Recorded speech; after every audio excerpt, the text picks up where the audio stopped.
আমাদের মেয়েদের হলগুলোতে যে ধরনের বৈষম্যগুলো চলে, যে ধরনের অনিয়মগুলো চলে, সেগুলো আমাদের সাথে অযৌক্তিক। সুনির্বাচন 2025-এ আজকে আমরা একটা স্বতন্ত্র প্যানেল, আমাদের প্যানেলের নাম ঘোষণা করা হয়েছে সমন্বিত শিক্ষার্থী সংসদে।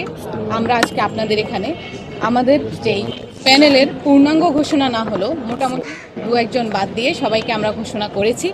আমাদের স্লোগান নির্ধারণ করা হয়েছে ডিউ ফার্স্ট। আমরা এখানে বসেছি ঢাকা বিশ্ববিদ্যালয়ের সকল শিক্ষার্থীদের ইশতেহার নিয়ে। আমাদের ইশতেহার নয়, সকল শিক্ষার্থীদের অধিকার, যৌক্তিক অধিকারই আমাদের ইশতেহার।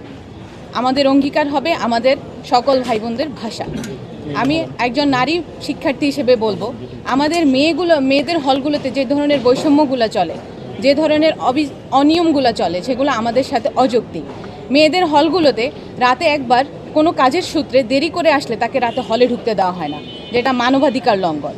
প্রয়োজনে তাকে নির্ধারিত নিয়মের মধ্যে আনতে হবে, প্রয়োজনে তাকে শোকজ নোটিশ দিতে হবে যে আপনি 5 দিন পর পর কেন হলে দেরি করে আসছেন, আপনার গার্ডিয়ান কল করা হবে। কিন্তু একটা মেয়েকে কি করে রাতে বাহিরে রেখে দিয়ে নিরাপদ বোধ করানো হয়, যেখানে সে হলের আবাসিক শিক্ষার্থী। তাকে প্রয়োজনে নিয়মতান্ত্রিকতায় আনতে হবে, কিন্তু একটা মেয়েকে রাতে হলের বাইরে রেখে দেওয়া কোনোভাবেই মানবাধিকারের বা একজন নারী বা একজন মানুষ হিসেবে অধিকারের মধ্যে পড়ে না। তারপরে নারীরা, যে নারী বা পুরুষ যেই ক্ষেত্রে বলি না কেন, তাদের ক্যাম্পাসে সুষ্ঠু পরিবেশ, শান্তিপূর্ণ পরিবেশ আমরা চাই। নারীদের হলগুলোতে হল সংকট এবং আবাসন সংকটে নারীরা যে পরিমাণের ভুক্তভোগী, নারীদের মানসিক এবং শারীরিক স্বাস্থ্য পরিবেশ আরও বেশি উন্নত হওয়া খুবই জরুরি। সেই জায়গায় আমাদের হল সংকট নারীদের সবচেয়ে গুরুত্বপূর্ণ বিষয়। আরেকটা বিষয় হচ্ছে আমাদের অনাবাসিক মেয়েরা, তারা ক্যাম্পাসে এসে একটু নিরাপদ বোধ করে না, কারণ তারা তাদের আবাসিক হলগুলোতে অ্যালোটেড হলেও কখনো ঢুকতে পারে না।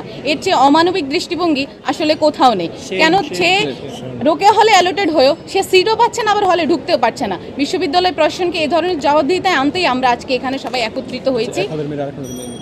এবং আমরা এক হলের মেয়েরা ভিন্ন ভিন্ন হলগুলোতে, মানে মেয়েদের ভিন্ন ভিন্ন হলগুলোতে আমরা প্রবেশ করতে পারি না, কিন্তু আমাদের অনেক ধরনের কার্যক্ষেত্র থেকে থাকে বিভিন্ন হলে, যেখানে আমাদের প্রয়োজন পড়ে। এছাড়াও আমাদের নানান ধরনের ইশতেহার আছে, নারী শিক্ষার্থী, পুরুষ শিক্ষার্থী সকলের নিরাপত্তার বিষয় আছে, যেখানে আমাদের প্যানেলের অনেকগুলো বিষয় উঠে এসেছে। সেই জায়গা থেকে আমি আর এই জিনিসগুলো আপাতত এখন আর কথা বাড়াতে চাচ্ছি না।